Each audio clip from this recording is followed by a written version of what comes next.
very good morning to all my dear exam fighter family member. मैं doctor Sandeep Yogi आप सबों का आपके अपने चहेते YouTube channel exam fighter number 1 पे हार्दिक स्वागत करता हूं। साथियों हम लोग यहां पे यूजीसी नेट जीआरएफ हिस्ट्री की क्लासेस लगातार प्रतिदिन करते आ रहे हैं और पूरी तरह सिलेबस के oriented concept wise unit wise हम लोग क्लासेस को कर रहे हैं। और यूनिट 7 जो कि मॉडर्न इंडियन हिस्ट्री सीरीज है, इसी को हम लोग पढ़ते आ रहे हैं और नोट्स भी प्राप्त कर रहे हैं आप लोग। तो इसी क्रम में पिछले क्लास में हम लोगों ने रेगुलेटिंग एक्ट के बारे में पढ़ा था, जो 1773 में पारित हुआ था और 1774 में लागू हुआ था। इसी के साथ ही हम लोगों ने उसी एक्ट के बारे में ये भी डिस्कस किया था, इस एक्ट में कुछ खामियां भी थी और इन्हीं खामियों को दूर करने के लिए और भारत में जो ब्रिटिश ईस्ट इंडिया कंपनी थी, जो एक करप्शन और लूट का पर्याय बन चुकी थी, उस पर कंट्रोल करने के लिए ब्रिटिश संसद निरंतर कोई न कोई प्रयास बंद करने में लगी रहती थी और निरंतर कोई न कोई एक्ट बनाती रहती थी।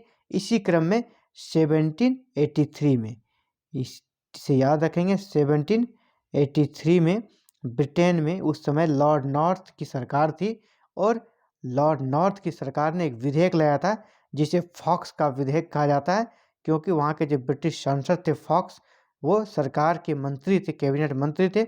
उन्होंने ही एक एक्ट को लाया था जिसे फॉक्स का विधेयक कहा जाता है 1783 में। और ये विधेयक भारत से संबंधित था, लेकिन हाउस ऑफ लॉर्ड्स में, वो जो उनका सदन था हाउस ऑफ लॉर्ड्स में, वो उसे पारित नहीं करा पाए। और जब कोई सरकारी का विधेयक सदन में पारित नहीं हो पाता है तो सरकार को इस्तीफा देना पड़ता है। और ऐसा ही हुआ, ब्रिटेन में सरकार गिर गई और लॉर्ड नॉर्थ और फॉक्स के गठबंधन से जो सरकार बनी थी, उस सरकार को त्यागपत्र देना पड़ा। वहाँ के पीएम को, वहाँ के पूरे मंत्रिमंडल को त्यागपत्र देना पड़ा। और यह किसी भारतीय विषय पर एक अंग्रेजी सरकार के पतन का यह पहला और अंतिम उदाहरण है। पहली बार भारतीय मुद्दे को लेकर ब्रिटेन को कोई सरकार गिर जाती है, ये पहला उदाहरण है। इसके बाद नए सरकार का गठन होता है जिसके पीएम बनते हैं विलियम पिट। और विलियम पिट ब्रिटेन के संसदीय इतिहास के सबसे कम उम्र के प्रधानमंत्री हैं दोस्तों। ये मात्र 21 साल की उम्र में पीएम बन गए थे ब्रिटेन के। और इसी के काल में 1784 में 1784 में एक बहुत ही महत्वपूर्ण एक्ट पारित होता है जो भारत पर कंपनी पर ब्रिटिश संसद का नियंत्रण और मजबूत कर देता है। और वो एक्ट इन्हीं विलियम पिट के नाम पर पिट्स इंडिया एक्ट रखा गया था। पिट्स इंडिया एक्ट 1784 आज हम लोग का विषय यही है। आज हम लोग इसी के बारे में पढ़ेंगे, पिट्स इंडिया एक्ट 1784। तो पिट्स इंडिया एक्ट नाम क्यों पड़ा है आप लोग जान चुके हैं, ये वहाँ के तत्कालीन पीएम विलियम पिट के नाम पर पड़ा है, जबकि विलियम पिट ब्रिटेन के सबसे यंगेस्ट पीएम थे। अब हम लोग थोड़ा इनके कारणों के बारे में जानेंगे, आखिर इस एक्ट को पारित करने के क्या कारण थे। कारण में सबसे पहला, जैसा कि पहले भी हम लोग बात कर रहे थे, कि रेगुलेटिंग एक्ट में कुछ कमियां थी, जैसे कि जो गवर्नर जनरल का अधिकार था, कार्य था, वो बहुत स्पष्ट नहीं था। और उनकी जो कार्यकारिणी परिषद थी उसमें 4 सदस्यों की नियुक्ति कर दी गई थी और निर्णय बहुमत से लेने थे। यानी अगर 4 में से 3 जो मेंबर हैं वो एक तरफ हो जाए तो गवर्नर जनरल चाहकर भी कोई कानून नहीं बना पाता था। और गवर्नर जनरल चाहकर भी अपने मन पसंद के अनुसार कार्य नहीं कर पाते थे। इसके कारण काम में व्यवधान होता था और अच्छे से वो कार्य नहीं कर पाते थे। इन्हीं सारी कमियों को देखते हुए एक एक्ट पारित किया गया, करने की आवश्यकता महसूस हुई और 1784 का पिट्स इंडिया एक्ट पारित किया गया। तो पहला कारण था रेगुलेटिंग एक्ट में व्याप्त कमियों को दूर करने के लिए। पिट्स इंडिया एक्ट को पारित करने का पहला जो कारण था, रेगुलेटिंग एक्ट 1773 में जो कमियां थी उसे खत्म करने के लिए, पहला। दूसरा, जबकि अभी हम लोगों ने डिस्कस भी किया इनडायरेक्टली गवर्नर जनरल के अधिकार तथा स्थिति को स्पष्ट करना। उसमें गवर्नर जनरल तो सबसे बड़ा पद था, लेकिन उसे ऐसे नियमों में उलझा दिया गया था, वो स्वतंत्र रूप से कुछ कर नहीं पाते थे। इसीलिए उसका अधिकार क्या है और उसका क्या स्थिति है, इसे स्पष्ट कर दिया गया पिट्स इंडिया एक्ट के माध्यम से। इसके साथ ही प्रशासनिक सुधारों का वातावरण निर्मित करना भी एक बहुत बड़ा कारण था इस एक्ट को पारित करने का। इसके साथ ही जो सबसे बड़ा कारण था कंपनी पर, जो कि एक भ्रष्ट और करप्शन और लूट खसोट का पर्याय बन चुकी थी, ब्रिटिश ईस्ट इंडिया कंपनी, जिन्होंने डाकू राज्य स्थापित कर दिया था पूरे बंगाल में। तो इस पर ब्रिटिश संसद या ब्रिटिश सरकार अपने नियंत्रण को, अपने कंट्रोल को और मजबूत प्रदान करना चाहती थी और मजबूती प्रदान करना चाहती थी। इसीलिए इस एक्ट को पारित किया गया। तो ये थे कि इस एक्ट को पारित करने के क्या क्या कागज थे, क्या क्या कारण थे, इसे हम लोग देख रहे थे। अब आगे हम लोग को देखना है इस पिट्स इंडिया एक्ट 1784 में मुख्य प्रावधान क्या थे, मेन प्रोविजंस क्या थे, इसके अधीन क्या क्या परिवर्तन हुए। और इधर से आगे जो हम लोग पढ़ने वाले हैं ये सारे फैक्चुअल क्वेश्चन, ऑब्जेक्टिव क्वेश्चन के दृष्टिकोण से बहुत ही ज़्यादा इम्पोर्टेंट होने वाला है, जो आपके हर एक प्रकार के एग्जाम में इससे क्वेश्चन बहुत ज़्यादा आते भी हैं, आ रहे हैं और आएंगे भी। तो चलिए हम लोग इसके मुख्य प्रावधानों के बारे में जानने का प्रयास करते हैं। इसमें मुख्य प्रावधान क्या क्या किया गया, तो प्रावधानों को देख रहे हैं। जो सबसे पहला प्रावधान किया गया कि कंपनी पर नियंत्रण के लिए एक 6 सदस्यीय बोर्ड ऑफ कंट्रोल का गठन किया गया। कंपनी पर नियंत्रण के लिए एक बोर्ड ऑफ कंट्रोल का गठन किया गया, जिसमें 6 सदस्य थे। 6 सदस्य थे। अगर हम लोग यहाँ इस टेबल के माध्यम से देखने का प्रयास करें तो भारत में जो कंपनी का शासन था उसका हायरार्की इस प्रकार हो जाता है। पूरे भारत में कंपनी का जो सबसे बड़ा अधिकारी था वो होते थे गवर्नर जनरल। कंपनी के सबसे बड़े अधिकारी हो गए गवर्नर जनरल। पूरे भारत में, इंडिया में सबसे बड़ा अधिकारी कंपनी का गवर्नर जनरल। इंडिया में कुछ भी होगा उसे कौन देखेंगे, गवर्नर जनरल देखेंगे। उस समय गवर्नर जनरल कौन थे, तो वारेन हेस्टिंग, सबसे बड़ा पद। और गवर्नर जनरल के भी ऊपर क्या था, board of directors. Governor general के ऊपर था बोर्ड ऑफ डायरेक्टर्स। इतना तक तो पहले भी था, रेगुलेटिंग एक्ट में भी इतना तक था, गवर्नर जनरल वहाँ भी था और बोर्ड ऑफ डायरेक्टर्स वहाँ भी था। अब ये न्यू क्या हो गया, ये वाला न्यू कर दिया। अब ये बोर्ड ऑफ कंट्रोल, ये 6 मेंबर के होते थे बोर्ड ऑफ कंट्रोल, ये था न्यू, ये था न्यू। इस एक्ट के तहत इसका गठन हुआ बोर्ड ऑफ कंट्रोल का। इसमें 6 मेंबर थे, 6 मेंबर थे। और इसके जो हेड होते थे, इस बोर्ड ऑफ कंट्रोल के जो हेड होते थे उसे सेक्रेटरी ऑफ स्टेट कहा जाता था। इसके मुख्य वही होते थे। बोर्ड ऑफ कंट्रोल के हेड को सेक्रेटरी ऑफ स्टेट कहा जाता था। और जो सेक्रेटरी ऑफ स्टेट होते थे वो बेसिकली कौन नियुक्त होते थे, कैबिनेट मिनिस्टर। ब्रिटेन का कोई cabinet minister he secretary of state होता था। यानी बोर्ड ऑफ कंट्रोल का हेड हो गया ब्रिटिश कैबिनेट का एक मिनिस्टर। और ब्रिटिश हेड कैबिनेट का जो मिनिस्टर रहेगा वह कहाँ उत्तरदायी होगा, ब्रिटिश संसद के प्रति और वहाँ के क्राउन के प्रति। यानी governor general board of directors के अधीन चला गया और बोर्ड ऑफ डायरेक्टर जो है वो बोर्ड ऑफ कंट्रोल के अधीन चला गया। और बोर्ड ऑफ कंट्रोल के ऊपर crown, crown, board of control के ऊपर क्राउन। तो एक के ऊपर एक यहाँ पर हायरार्की बन जाता है। तो इसके साथ ही यहाँ पे जो कार्य था उनका कार्य भी अलग अलग कर दिया गया, कार्य भी इनका अलग अलग कर दिया। बोर्ड ऑफ कंट्रोल इनका मुख्य काम था पॉलिटिकल, सिविल और मिलिट्री। मतलब ये राजनीतिक और असैनिक और सैनिक दोनों प्रकार के कार्यों को देखेंगे कौन, बोर्ड ऑफ कंट्रोल। जबकि बोर्ड ऑफ डायरेक्टर्स यानी जो कंपनी था, कंपनी का जस्ट उसके जो ऊपर में था, इनका ऑफिस जो लंदन में था, इनका काम था व्यापार, अर्थव्यवस्था और व्यापार से संबंधित कार्य देखना था कंपनी को। यानी कंपनी के कार्य को सीमित करके उसे अर्थव्यवस्था और व्यापार व्यवसाय तक सीमित कर दिया। जबकि उसका पॉलिटिकल, या मिलिट्री, जो भी अन्य काम थे उसे बोर्ड ऑफ कंट्रोल के अधीन कर दिया गया, यानी काम का बंटवारा कर दिया स्पष्ट रूप से।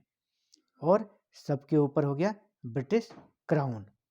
तो हम लोग इसी में आगे बढ़ते हैं और एक एक पॉइंट को डिस्कस करेंगे। तो ये यहाँ हम लोगों ने जितनी बातें करी है अभी, इन सारी चीज़ों का पुनः हम लोग का आगे डिस्कशन होने वाला है, तो और भी ये स्थिति स्पष्ट हो जाएगी। यानी अब अगला जो पॉइंट है, बोर्ड ऑफ कंट्रोल के सदस्यों की नियुक्ति ब्रिटिश क्राउन। तो ये जो 6 मेंबर नियुक्त होते थे बोर्ड ऑफ कंट्रोल के, उसकी नियुक्ति कौन करता था? British crown. जबकि वेतन भारत के राजस्व से दिया जाता था, यानी वेतन देना था कंपनी को, ब्रिटिश ईस्ट इंडिया कंपनी को। और ब्रिटिश ईस्ट इंडिया कंपनी वेतन कहाँ से देगी? तो भारत से जो वो राजस्व उठाती है, इसी से वो वेतन देगी। और कितने मेंबर थे? 6। और इनकी नियुक्ति करते थे ब्रिटिश क्राउन। और वो जो क्राउन नियुक्त करते थे उसमें से जो हेड होता था, ब्रिटिश मंत्रिमंडल का ही एक मंत्री होता था। ठीक है। अब गवर्नर जनरल का जो परिषद था, अगला प्रोविजन किया गया, गवर्नर जनरल का परिषद, जिसमें कि पहले रेगुलेटिंग एक्ट के तहत 4 मेंबर हुआ करते थे, उसे घटाकर 3 कर दिया गया, तथा गवर्नर जनरल को मत देने का भी अधिकार दिया गया, तथा वीटो का भी अधिकार दिया गया। यानी गवर्नर जनरल के अधिकार में क्या हो गया? वृद्धि किया गया। गवर्नर जनरल के अधिकार में वृद्धि हुआ, इंक्रीज हुआ। पहला तो उसे जब 4 मेंबर थे तो उसे अपने पक्ष में बहुमत करने में परेशानी होती थी। अब जब 3 मेंबर हो गए तो उसे अपने पक्ष में बहुमत करना आसान हो गया, क्योंकि 3 में से अगर वो एक को भी अपने पास ले आते हैं, अपने पक्ष में ले आते हैं, तो उनका 2 हो गया और इधर बचे 2, और इनके पास क्या है? Plus veto. वीटो का पावर मतलब वो अगर मत बराबर हो जाए और अगर वो जिस पक्ष में गवर्नर जनरल वोट दे दे तो वो निर्णय हो जाएगा। यानी अब गवर्नर जनरल किसी एक्ट को चाहे पारित करवाना तो उसके लिए पारित कराना इजी रह गया, किसी निर्णय को मनवाना हो तो वो भी उसके लिए इजी रह गया, क्योंकि जो 3 मेंबर थे उनमें से उसको एक ही से काम था। अगर एक भी उसके पक्ष में चले जाते थे तो वो फिर वीटो का प्रयोग करके अपने निर्णय को लागू करवाने में सफल हो जाते थे। यानी गवर्नर जनरल के लिए ये एक्ट अच्छा था, उनके अधिकारों में वृद्धि की गई और उन्हें स्पष्ट रूप से काम करने का एक तरह से इजाज़त भी मिल गया, परमिशन भी मिल गया, अधिकार भी मिल गया। इसी प्रकार आगे जो प्रोविजंस हुए इसमें क्या किया गया? पिछले में भी हम लोगों ने पढ़ा रेगुलेटिंग एक्ट में, बम्बई तथा मद्रास प्रांतों को बंगाल सरकार के अधीन कर दिया गया। लेकिन यहाँ पूर्णतः, यहाँ पूरी तरह, इसमें था आंशिक रूप से, इसमें और सारे अधिकारों को बंगाल सरकार से ले लिया, बंगाल सरकार ने बम्बई और मद्रास प्रांतों से ले लिया। इसी प्रकार गवर्नर जनरल के परिषद के सदस्यों की नियुक्ति कंपनी के द्वारा, गवर्नर जनरल के परिषद के सदस्यों की नियुक्ति कंपनी के भारत स्थित अधिकारियों से ही किए जाने का प्रावधान किया गया। गवर्नर जनरल के परिषद में जो 3 मेंबर थे, पहले 4 थे, अब जो 3 थे, उनकी नियुक्ति ब्रिटेन से नहीं होगी, उनकी नियुक्ति भारत के ही कंपनी के जो अधिकारी थे इन्हीं में से किया जाना था। यानी ये जो 3 मेंबर बनने थे, इसे लंदन से नहीं आना था, ब्रिटेन से नहीं आना था, इसे कंपनी के जो भारत में अधिकारी हैं उन्हीं में से उनकी नियुक्ति की जानी थी। तो ये प्रावधान किया गया। अगला जो प्रावधान था, गवर्नर जनरल तथा गवर्नरों की नियुक्ति यद्यपि बोर्ड ऑफ डायरेक्टर्स करते थे, गवर्नर जनरल की नियुक्ति और गवर्नर जनरल कहाँ होते थे? बंगाल में, और गवर्नर मद्रास और मुंबई में। इनकी नियुक्ति करते थे बोर्ड ऑफ डायरेक्टर्स, जिसमें 24 मेंबर होते थे। लेकिन नियुक्ति से पूर्व उसे क्राउन से स्वीकृति लेनी पड़ती थी, क्राउन से उसे आदेश लेना पड़ता था।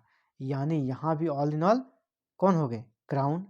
क्राउन ही उन्हें नियुक्त करती थी अंततः। अगर क्राउन स्वीकृत नहीं करती तो बोर्ड ऑफ डायरेक्टर्स नियुक्त नहीं कर पाते। तो हम लोग देख रहे हैं कि धीरे धीरे कंपनी पर वो अपना नियंत्रण स्थापित करते जा रही है। कौन? ब्रिटिश संसद या ब्रिटिश सरकार नियंत्रण कर रही है। इसके साथ ही हम लोग ये भी देख रहे हैं कि अगला प्रोविजन है, गवर्नर जनरल तथा गवर्नरों को वापस बुलाने का अधिकार भी ब्रिटिश क्राउन को सौंप दिया गया। गवर्नर जनरल तथा गवर्नरों को वापस बुलाने का अधिकार भी ब्रिटिश क्राउन को था। पहला तो नियुक्ति में उनको उनसे स्वीकृति चाहिए, गवर्नर या गवर्नर जनरल को अगर नियुक्त करना है उसमें भी क्राउन से स्वीकृति लेना है, और दूसरा उसे वापस, अगर कोई गवर्नर जनरल अच्छा कार्य नहीं कर रहा है तो उसे वापस भी बुला सकता है। कौन? British crown. तो ब्रिटिश क्राउन हम लोग देख रहे हैं उसका पावर बढ़ते जा रहा है, ब्रिटिश सरकार का नियंत्रण बढ़ते जा रहा है। कह सकते हैं कि अब ब्रिटिश सरकार का पंजा कंपनी के गले तक पहुंच चुका था और अब कंपनी को पूरी तरह गिरफ्त में ली जा चुकी थी। एक तरह से कह सकते हैं कंपनी के जो पंख थे, जो पर थे, उसे अच्छे से कतरने का पूरा प्रबंध ब्रिटिश सरकार ने कर लिया था। इसके साथ ही अब गवर्नर जनरल इंग्लैंड की सरकार, अब गवर्नर जनरल जो भारत में हेड थे, अब गवर्नर जनरल इंग्लैंड की सरकार की अनुमति के बिना न तो भारत के किसी राज्य से युद्ध कर सकते थे, न ही संधि। पहले कंपनी बहुत लड़ती थी ना, भारतीय मामलों में भाग लेती थी, फिर उसे हराती थी, सेना देती थी, संधि करती थी। अब सबको बंद कर दिया गया। बोला कि गवर्नर जनरल किसी भी राज्य से युद्ध नहीं कर सकता है और ना ही संधि, जब तक वो क्राउन से अनुमति नहीं ले और इंग्लैंड की सरकार से अनुमति नहीं ले। यानी सरकार की अनुमति के बाद ही वह किसी राज्य से युद्ध भी कर सकता है या किसी राज्य से संधि कर सकता है। ये भी प्रावधान इस अधिनियम के तहत किया गया। तो हम लोग ये देखते हैं कि जिस प्रकार से बोर्ड ऑफ कंट्रोल की नियुक्ति की गई और पहले से बोर्ड ऑफ डायरेक्टर्स थे, बोर्ड ऑफ कंट्रोल की नियुक्ति की गई और बोर्ड ऑफ डायरेक्टर्स पहले से थे, तो और दोनों के कार्य को भी बांट दिया। बोर्ड ऑफ डायरेक्टर्स को जो पहले थे कंपनी के, इन्हें बस आर्थिक और जिसको कहते हैं कि आर्थिक और ट्रेड एंड इकोनॉमिक, आर्थिक और व्यापार व्यवसाय से ही संबंधित कर दिया बोर्ड ऑफ डायरेक्टर्स को। जबकि राजनीति, मिलिट्री सब कौन करेंगे? Board of control. यानी यहाँ पर एक तरह से द्वैत शासन हम लोग देख सकते हैं, दो सरकारें हो गई, एक हो गया बोर्ड ऑफ डायरेक्टर्स, दूसरा हो गया board of control. Board of directors company का जो होता था बोर्ड ऑफ डायरेक्टर, और दूसरा हो गया बोर्ड ऑफ कंट्रोल जो कि सम्राट का होता था, क्राउन का होता था। इसके साथ ही और एक बहुत बड़ा पॉइंट हम लोग डिस्कशन करने वाले हैं, पहली बार इस एक्ट में कंपनी के अधीन जितने भी क्षेत्र थे उसका नाम क्या कहा गया? ब्रिटिश राज। कंपनी के अंतर्गत शासित जो क्षेत्र थे, इससे पहली बार इन भारतीय प्रदेशों को ब्रिटिश राज्य कहा गया, यानी ये ब्रिटिश राज्य के भाग हैं, ऐसा पहली बार स्वीकार किया गया इसी अधिनियम के माध्यम से। और इस अधिनियम का शीर्षक ही था, इस अधिनियम का शीर्षक ही कर दिया था कि भारतीय राज्य क्षेत्रों पर ब्रिटिश ताज के स्वामित्व वाले क्षेत्र, यानी भारत में ब्रिटिश अधिकाराधीन क्षेत्र, भारत में ब्रिटिश के अधीन वाले क्षेत्र, इसका शीर्षक ही था। जिन क्षेत्रों का जिक्र किया जा रहा था, बंगाल या बिहार या उड़ीसा, मुंबई, तो उसके पहले ये लिख दिया जाता था भारत में ब्रिटिश अधिकाराधीन क्षेत्र या भारत में ब्रिटिश राज। कहीं कंपनी का जिक्र नहीं था, अब सीधे ब्रिटिश का जिक्र था, यानी जो कंपनी ने लिया था वह ब्रिटिश सरकार का हो गया था। इसके साथ ही कलकत्ता में जो सुप्रीम कोर्ट की स्थापना हुई थी, उसमें हम लोग देखते थे पिछले अधिनियम में, रेगुलेटिंग एक्ट में, उसका जो निर्णय लेने का जो तरीका था वो क्या था? अंग्रेजी कानून के अनुसार। इसके कारण भारतीयों ने उसका विरोध किया और भारतीय उस नए कानून से खुश नहीं थे। इसीलिए इस स्थिति को समझते हुए वहाँ की सरकार ने क्या क्या कर दिया, जो कलकत्ता का सुप्रीम कोर्ट था उसे ब्रिटिश नागरिकों तक सीमित कर दिया। अंग्रेजी विधि के अनुसार ही निर्णय दिए जाएंगे, लेकिन इसमें भारतीयों का निर्णय नहीं होगा, इसमें ब्रिटिश नागरिकों तक ही कलकत्ता का जो सुप्रीम कोर्ट था उसे ब्रिटिश न्यायालय, ब्रिटिश नागरिकों तक ही सीमित कर दिया गया। इसके साथ ही इंग्लैंड में भी एक कोर्ट का स्थापना किया गया, वैसे अधिकारियों के लिए जो अवैध रूप से कार्य करेंगे, कंपनी के वैसे अधिकारी जो अवैध रूप से काम करेंगे, उसके लिए इंग्लैंड में भी एक कोर्ट स्थापित किया गया ताकि उसे वहाँ पे पनिश किया जा सके। और बाद में हम लोग पढ़ेंगे वारेन हेस्टिंग्स का जब कार्यकाल को, तो वारेन हेस्टिंग्स पर भी वहाँ पर महाभियोग लगाया गया था इसी कोर्ट में, ब्रिटेन की कोर्ट में। यानी एक तरह से हर तरीके से पर्सनल किसी अधिकारी को कंट्रोल करना हो या कंपनी को कंट्रोल करना हो, अधिकारी को कंट्रोल ब्रिटेन में कोर्ट स्थापित करके पूरे जो कंपनी है ब्रिटिश ईस्ट इंडिया कंपनी, इस कंपनी का कंट्रोल बोर्ड ऑफ डायरेक्टर्स की, बोर्ड ऑफ कंट्रोल की नियुक्ति करके, यानी हर तरीके से इसे टाइट कर दिया गया। कंपनी को टाइट करने का प्रयास किया। इनके मोनोपोली जो था, इनका बड़बोलापन था, हर चीज़ को मैनेज कर दिया रेगुलेटिंग एक्ट के माध्यम से। इसके साथ ही क्या कर दिया गया, अब बम्बई और मद्रास में भी गवर्नर के लिए 3 सदस्यीय कार्यकारिणी परिषद का गठन किया गया। अब बम्बई और मद्रास में भी जो गवर्नर होते थे उसके लिए 3 सदस्य वाली कार्यकारिणी परिषद भी बना दिया गया ताकि उसे काम करने में आसानी हो। तो हम लोग देख रहे थे पिट्स इंडिया एक्ट और हम लोग इसका एक एक प्रोविजंस के बारे में डिस्कस कर चुके हैं। अब हम लोगों का जो समय है वो आ गया है कि हम लोग अब ये डिस्कस करें कितने प्रकार के ऑब्जेक्टिव प्रश्न बन सकते हैं। तो आपके पास अगर पेन हो, कॉपी हो, तो आप प्लीज़ उसे नोट डाउन करते चलें। एक क्वेश्चन को हम 2 बार डिस्कस करेंगे। आप उसे आसानी से लिख सकते हैं, फिर भी नहीं लिख पाए वीडियो को सुन के आप लिख लें। और जितने क्वेश्चन का भी हम लोग डिस्कस करेंगे, इससे बाहर पिट्स इंडिया एक्ट से तो ऑब्जेक्टिव क्वेश्चन बिल्कुल भी नहीं बनेगा। पहला क्वेश्चन है, किस अधिनियम को रेगुलेटिंग एक्ट के कमियों को दूर करने के लिए पारित किया गया था? क्वेश्चन सुनिए, किस अधिनियम को रेगुलेटिंग एक्ट के कमियों को दूर करने के लिए पारित किया गया था? Answer, Pitt's India act. Pitt's India act का नाम पिट्स इंडिया एक्ट क्यों रखा गया? तो आंसर, ब्रिटेन के युवा पीएम विलियम पिट के नाम पर। चलिए आगे देखते हैं, किस अधिनियम के माध्यम से बोर्ड ऑफ कंट्रोल का गठन किया गया? किस अधिनियम के माध्यम से बोर्ड ऑफ कंट्रोल का गठन किया गया? तो Pitt's India act. Board of control में कुल कितने मेंबर होने थे? तो 6। इसके बाद बोर्ड ऑफ कंट्रोल के हेड कौन होते थे? Secretary of state. Secretary of state कौन बन सकता था? Cabinet minister of Britain. जो कैबिनेट मिनिस्टर ब्रिटेन का होता था वो। इसके बाद अगला, बोर्ड ऑफ कंट्रोल के अधीन कौन कौन से कार्य होते थे? राजनीतिक, सैनिक और असैनिक। बोर्ड ऑफ कंट्रोल के अधीन कौन कौन से कार्य होते थे? राजनीतिक, सैनिक और असैनिक। इसी प्रकार आपसे पूछा जा सकता है, बोर्ड ऑफ डायरेक्टर्स के अधीन कौन से कार्य होते थे? तो इकोनॉमिक एंड ट्रेड, अर्थव्यवस्था, व्यापार। बोर्ड ऑफ कंट्रोल का कार्यालय कहाँ होता था? लंदन। बोर्ड ऑफ डायरेक्टर्स कहाँ होते थे? लंदन। बोर्ड ऑफ डायरेक्टर्स में कितने मेंबर होते थे? 24। और बोर्ड ऑफ कंट्रोल के सभी सदस्यों की नियुक्ति कौन करता था? तो क्राउन। तो इसने के क्वेश्चन यहाँ पे बन सकते थे। हम लोग आगे डिस्कस करते हैं और क्या क्या क्वेश्चन बन सकता है। वो अगला क्वेश्चन बनेगा, बोर्ड ऑफ कंट्रोल के सभी 6 सदस्यों का वेतन किस निधि से दिया जाता था? तो भारत के राजस्व से। किस एक्ट के तहत गवर्नर जनरल के परिषद के सदस्यों की संख्या 4 से घटाकर 3 कर दी गई? तो पिट्स इंडिया एक्ट।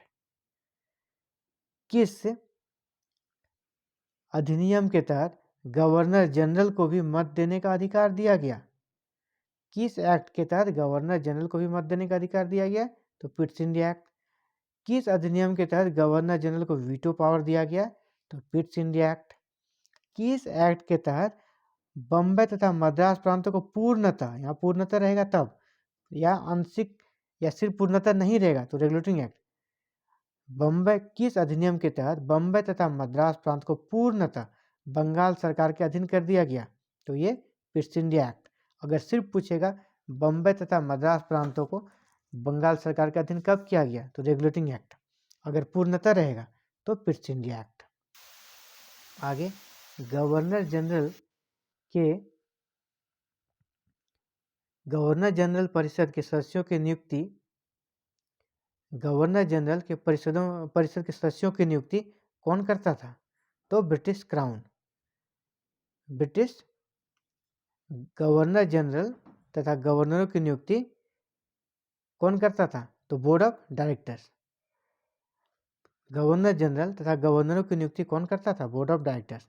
इसमें और एक क्वेश्चन बनेगा, गवर्नर जनरल तथा गवर्नरों की नियुक्ति बोर्ड ऑफ डायरेक्टर्स किसके स्वीकृति से करता था, किसके परामर्श से करता था? तो ब्रिटिश क्राउन। इससे दो क्वेश्चन बन रहे हैं यहाँ पे। गवर्नर जनरल तथा गवर्नरों की नियुक्ति कौन करता था?